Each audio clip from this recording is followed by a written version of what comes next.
Hi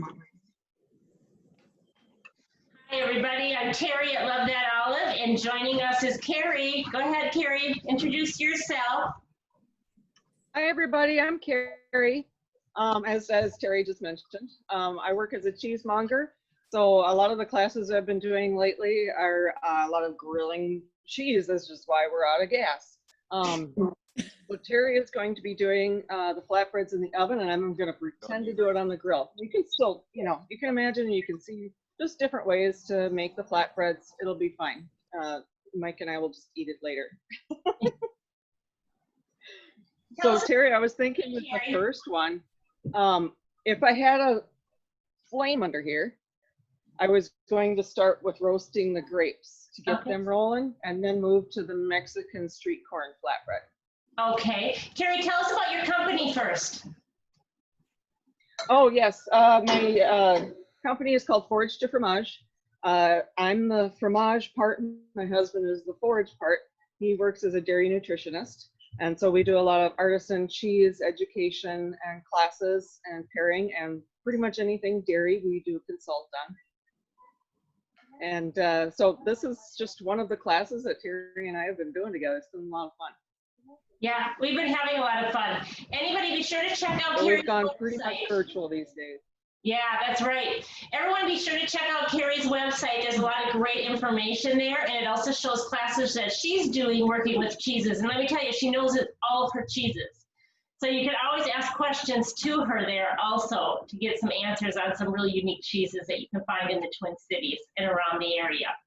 I think everybody got a card in their box? Yes. All right. So there is also, tonight, like we said, we're going to make 2 pizzas, and we're going to start out with the first one being, we need to get the roasted grapes. And as I talked to a lot of people, I said, if you can, try to just cut them in half for this, because the pizzas are the personal size, so it's easier. They don't roll off your pizza quite as easily.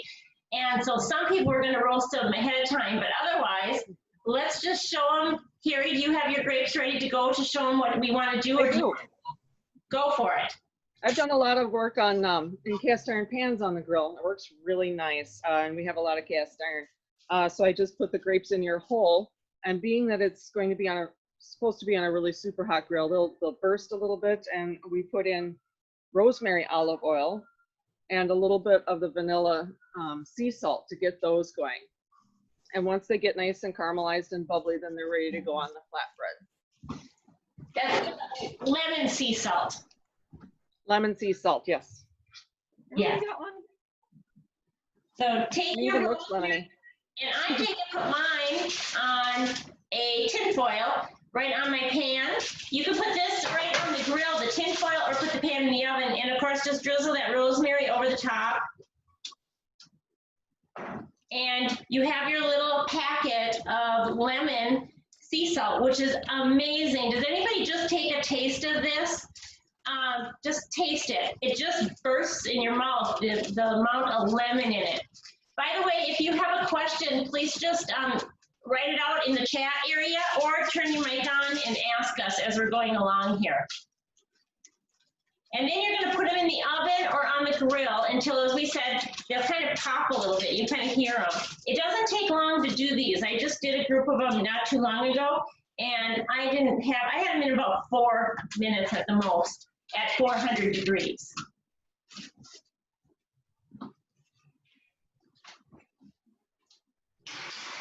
So I guess I can jump in here, and then from there we took the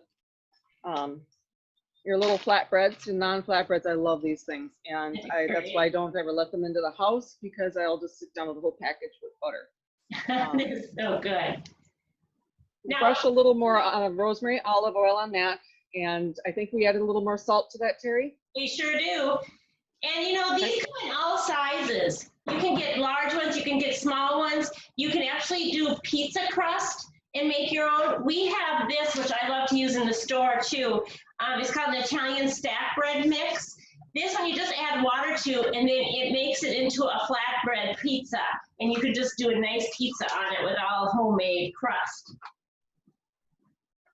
Yeah, I just wanted to mention that in the directions in the PowerPoint that you got in your box, I had it with some cornmeal underneath the bread, and that's usually what I do when I have uncooked bread dough or flatbread dough. So it comes off of there really nicely when it's baked. Otherwise, it sticks to the pan too much. But Yeah. for these, you don't really need the cornmeal. And in fact, on the grill with what I have right now, it probably would burn a little bit. So it's just going to go straight on here. But should I talk about the cheese and stuff, Terri? Yes, because we're going to go to that way. We're waiting for our grape or for everything else. Now this we're going to set aside in a minute after you tell us about the cheese, and then we're going to go on to the street. Why that is. Corn? Mm-hmm. Sounds good. The brie that you have is an insigne Saint-Marc, and it is a double cream brie. I chose a double cream brie because it has a lot more firmness to it. If you have a brie that wants to melt at room temperature, it's just going to run right off of your flatbread. So we need something that can tolerate a little bit of heat. And you can tell by just squishing it that it is a little bit. It's like mushrooms. Yeah, it smells like mushrooms. Yeah, and it kind of feels that way, that texture where it bounces back. It kind of does, yeah. It's got a nice butteriness to it. This one is a little bit more aromatic in the mushroom side. Yes. But I cut it so that there were nice slices. Shredding it's not going to happen unless it's frozen, and then you change the integrity of the cheese. So I cut it into some nice slices. The rind didn't offend me. It didn't make me, walk away from it super quickly, and it's not ammoniated either. So I'm leaving the rind on. You can take the rind off. You just have to be aware of the fact that you're going to lose a lot of volume of cheese when you take the rind off. Some ways to take the rind off is like a vegetable peeler. You can try and use that and just kind of skim the surface. Otherwise, it's not that easy to derind the cheese. So when I'm cooking with cheeses, either with brie cheese, either I want something that has a lot of body to it, like this, has a lot of cheese on the inside. Because if you take that rind off, you're going to wind up with nothing if it's really a thin bodied cheese. I hope that everyone makes sense. That the density, the thickness of the round of cheese. Cool. So that's the cheese on that. And then we're going to bounce to the Mexican corn. Let's go and get your other flatbread and set it down. And we're going to put our first cheese down on that. Talk about this cheese. It's one of my favorite, Terri. I love this cheese. Were we supposed to do anything on that other flatbread just yet if our grapes are still roasting? We're going to wait until the grapes come out from the oven, and then we'll finish it off at the end. Okay, great. So just leave it on. Okay, thank you. Just leave that as it is, and now we'll start with the other one. Okay. Timing it out. Forget about your grapes. So on that one, we have basil olive oil on that one, Terri, on the flatbread. We do. Basil's one of my favorites. We're going to put it on the base. I just drizzle a little on there. You can move it around with your hands or with a brush, whatever you would like to do. Oh, I love the smell of that basil. And then we have that lemon sea salt over here from before. Oh, it's so good together. Now we take your cheese, the whipped kind of creamy cheese. Tell us about that. It's Boursin. Everybody's really familiar with Boursin. Some of you have the garlic and herb, and some have the shallot and chive. Either one I just love. It's a Guarne cheese, which actually comes from 6 creameries in the Guarne region have pulled together and made this cheese. So the cheese is named after the region. And there's so many different flavors. It's just a lot of fun. Now, what I've done is I bring it up to room temperature so it's spreadable, especially if we're going to go over the top of oil like this, so that I can get it to not slip around and spread very nicely. If you didn't bring it up to room temperature, just pop it out of its foil and nuke it real gently, maybe 5 seconds to start with. And then you can always add a little bit more. It's hard to bring it back once it's a puddle. So just make sure you pop it out of the foil that's on the inside. Actually, you got cups without foil, so just nuke the cups. And then just spread it across the top. The whole thing. Right. Oh, that smells so wonderful. That's one of my favorite cheeses to have with crackers. I love that one a lot. And it makes a great base for if you're going to do a white pizza. What do you put on the bottom? And obviously not a red sauce, but a seasoned spreadable cheese like Boursin makes a great white pizza. It adds a lot of the flavor and the creaminess to your white pizza. Put some chicken on there, whatever. Today, what's our next step, Terry? Our next step then, we're going to take our pulled pork.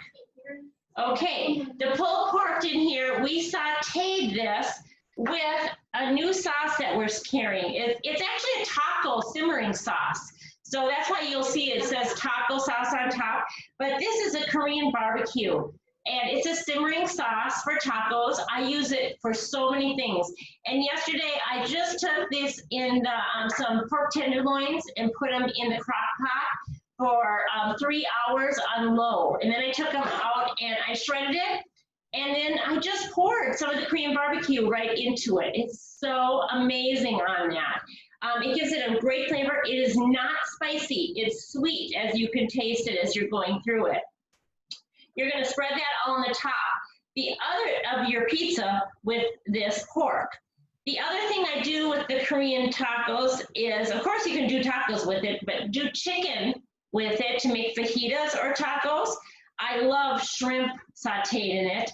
And the other night we took and we marinated a flank steak with it. And as you can see, you just put the top. So that gives a nice flavor. There's lots of flavors built into here. Carrie and I were talking about that there's so many unique flavors in this. Then, well, look at the label. It has every buzzword you can think of. It's Korean, it's taco, and it's barbecue. Yeah. This is pretty much a complete sauce. And when you do these layers that we're doing, you get everything in it. So the next thing we're going to put on is the corn relish. The corn relish is a jar like this. I love this also. A lot of you have had this at our store when we've done it with our pasta salads. We add this to pasta with garlic, olive oil, and the aged white balsamic, and a little bit of mozzarella and Parmesan. It is a fantastic cold pasta dish with this. But tonight we're just going to use it for like that Mexican street taco, and you're going to put that corn relish all the way across the top.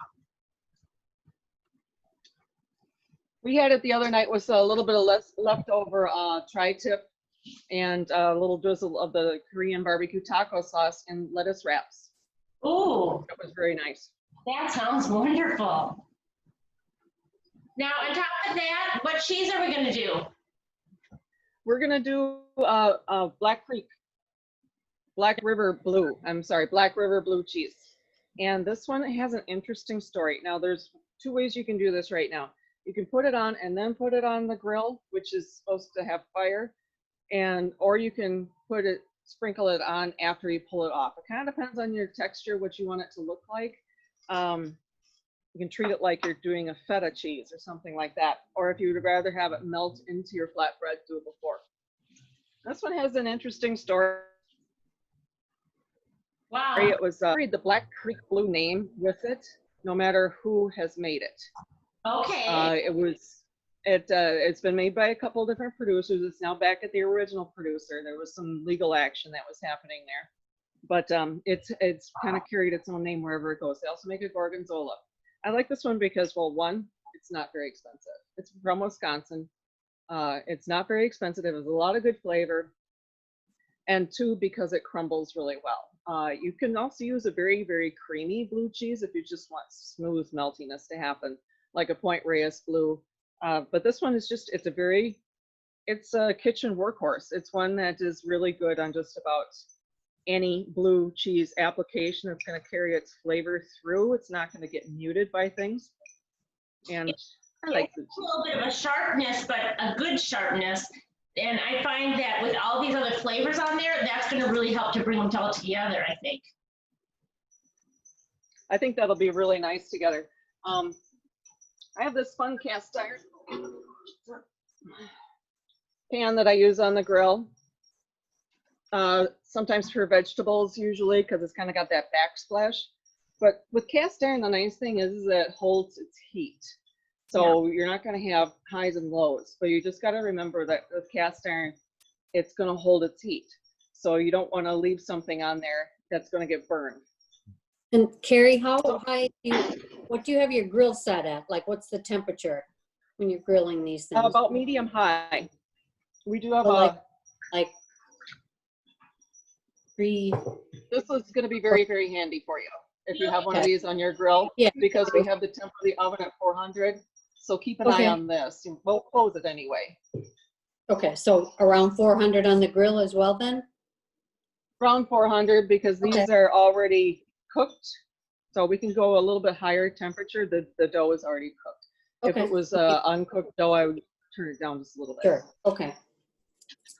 So I'll put that guy on there. Use an uncooked dough. Be sure that you put the dough on and get both sides done before you start adding ingredients to it on the grill like that, or even in the oven. That way it Well, will keep the ingredients. ingredient load should be light too, because it's otherwise it'll just get soggy. I'm one of those people that tends to overload things, so I got to be careful. Yeah. And then what I do is we cook this now, and at the end, then we add, you can add another splash of the olive oil and the aged white balsamic. That would be nice, yeah. I'm drinking this with actually a wine that we made. Oh, really? It's very sweet. It's made with lots of different berries and grapes. Wow. But I think the sweetness of the wine will complement the vinegar tanginess of the Mexican street corn flatbread. Now, has everybody checked their grapes?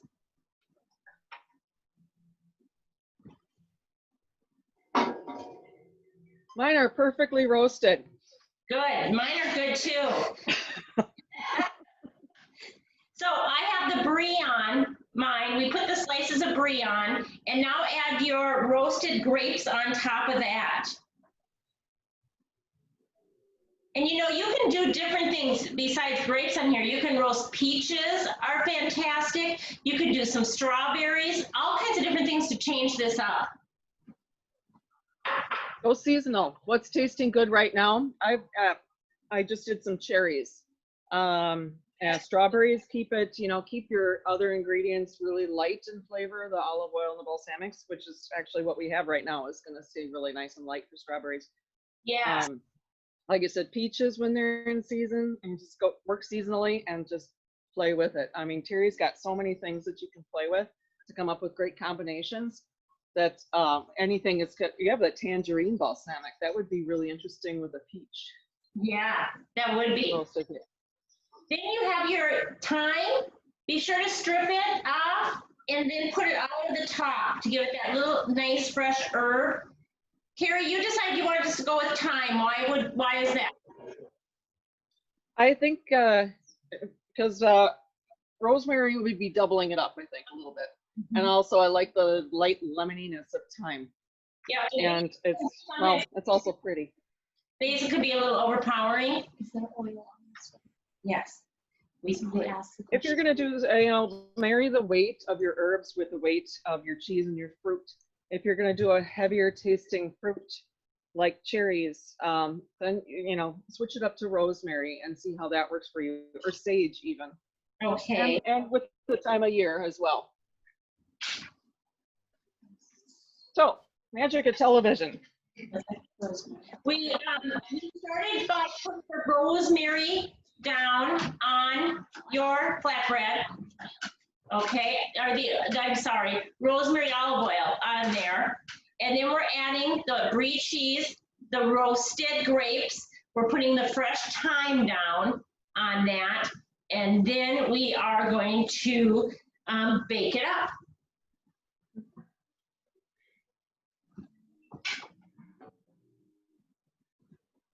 So I put the dome down on mine because we want it to act like an oven a little bit better. If you are doing some other things on the grill that you cannot put the dome down, I've used stainless steel bowls to put over top of what you want to bake and create a little bit of an oven over top of it. Just be careful because the bowl is hot when you try and pull it off. But then you can kind of oven something else and grill something else. But this is also helpful then because we can see the temperature and I can keep an eye on it a little bit. Yep. And the other thing now, watch it for melting in the oven. You don't want to go where it's going to burn. You're going to watch it pretty closely, and probably 5 to 7 minutes or so since that crust is already done. You just want it to melt. And then when you take it out, you're going to drizzle it with your oil and vinegar, or your oil, whatever we used on them. The other thing is, when you're playing with these, remember, you can do all the same type of versions on a bruschetta, to make bruschettas right on your grill or in your oven, and play it up with a French baguette or something that way. You can have a lot of fun. You can come into our store and find all of our tapenades and jams. Any of those are great baselines to use on the base of these pizza, and then add toppings and add your oils and vinegars on, or shredded, or a little bit of like prosciutto ham or salami or kielbasa, all kinds of different things. You can play with these, shredded chicken. I mean, there's no right or wrong, Terri. Like you said, you just, what's in your cupboard, you can easily make into these. Right. The oven temperature. Exactly. If you have a lot of sausages, or even just some leftover sausages that you had grilled before, use the little pieces. I like chorizo on Mexican corn, Mexican street corn one. Yes. You can add, put a little side of hot sauce on it. Drizzle with a little hot honey, maybe. Yes, honeys are fantastic. I know we've talked about acacia honey and orange blossom is great on pizzas. I like to drizzle it right over the top. That would be excellent also on this grape one. By the way, the oven's at 400. Someone asked a question. Okay. We also And got for how long, Terri? Just till 5 to 7 minutes. Just kind of watch it so it's starting to melt. You don't want to burn the base. okay. A little longer, depending on your oven, go a little longer, but just watch so that it's starting. You don't want it to seep away where it turns to liquid, the cheese. You know, you want it to have just gooiness. So did you say around 7 minutes? Yeah, right around 7. Okay, thank you. Now Like I've always said about cheeses and anything else, you can always add a little bit more heat, but you can't take it away once it's running all over your grill or your stove. exactly. Sometimes even if I don't get the finished product on the top that I want, I'll go get my torch and just hit it a little bit, or pop it under the broiler. Keep an eye on it. That works too. Terri, which one did you say we put the aged white balsamic on, the Brie and grapes one? We're putting that in the corn relish one. When Yeah. that comes out of the oven. Okay. We also just got in yesterday 2 new pizza sauces to go on the base of your pizzas. This one is a caramelized onion barbecue. It's absolutely fantastic. I love it. It's got it's got a sweet flavor to it, more of that tomato base type. Then this one is manchego and garlic, so a cheese base. Manchego, Terri, you're saying, is that close to like a Parmesan? No, manchego is actually it's a Spanish cheese. It's sheep's milk, so typically you're not going to find it as aged as a Parmigiano Reggiano. So it's not as salty, it's not as crumbly. It slices so nice, and it's usually one of the standard issues on my cheese boards because it's so easy to serve and it's kind of middle of the road on taste. It tends to be a real good people pleaser. Yeah. You can pretty much find it anywhere. I'm sure most of you have had manchego. I'm anxious to try that sauce. I picked it up last time we were in the store. So I'm curious to see what that's going to be like on pasta and all that. Now, manchego being a Spanish cheese, pairing ingredients with something like that. Go with Spanish ingredients. Go with Spanish wines. You can put a little bit, octopus. No. Maybe it's one of the patatas bravas is a very common Spanish tapas. It's just roasted potatoes. This would be a really nice dip or drizzle to it, I think. Paprika, anything paprika is going to go well with it. And of course, Spanish chorizo. Yes, very good. Paige, actually, my daughter has it on her pizza tonight. She was trying the new one. She says it's absolutely delicious. So that's a new way. Now, as you take them out, you'll have your, this is very simple. You can see my cheese is melted in there to it, and I just can't wait to just bite into that and have it. And then my one here, it also melted, but I didn't leave it so that my blue cheese melted too much in there, so that it had some nice flavors within it and things. How's everybody else's coming?